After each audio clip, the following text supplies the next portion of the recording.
to my one-day question. Find the value of the following questions. So, A.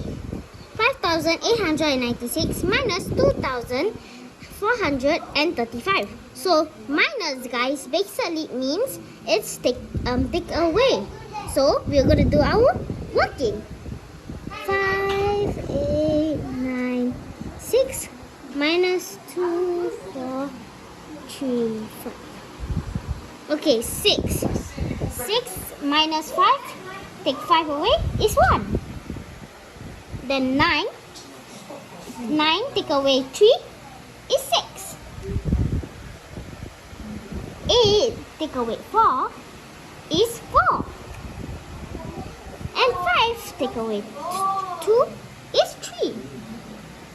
So the answer is 3,461.